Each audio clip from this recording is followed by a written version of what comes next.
Saa hii mnyama akiua mtu, zile sheria zenye ziko hazifuatilii yale mambo yenye ambayo yanastahili, lakini mwanadamu akiua mnyama, saa hiyo wewe vile utangongotwa na hawa jamaa, ni kama ambaye wewe ndio huna thamani kuliko mwenye thamani ni yule mnyama.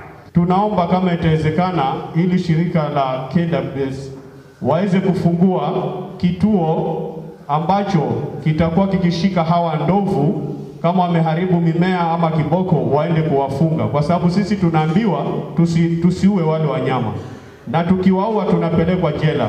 Je, hawa wanyama kama wameharibu mali zetu sisi, nasi kuna mahali wanaweza kutengewa wakaenda wakafungiwa, ili kuonekana huyu hana nidhamu, huyu mnyama huyu.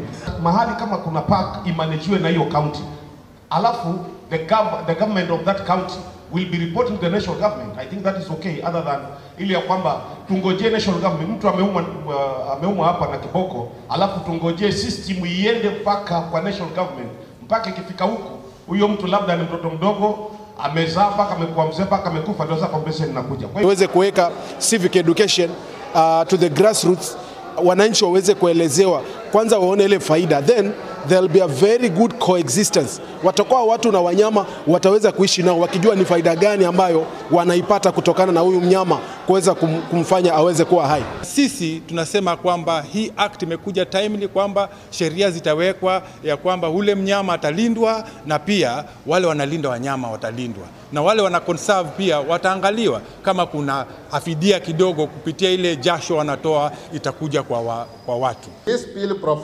proposes reforms in governance, structures, sustainable financing, human-wildlife conflict management, enforcement, research, equitable sharing of benefits with local communities.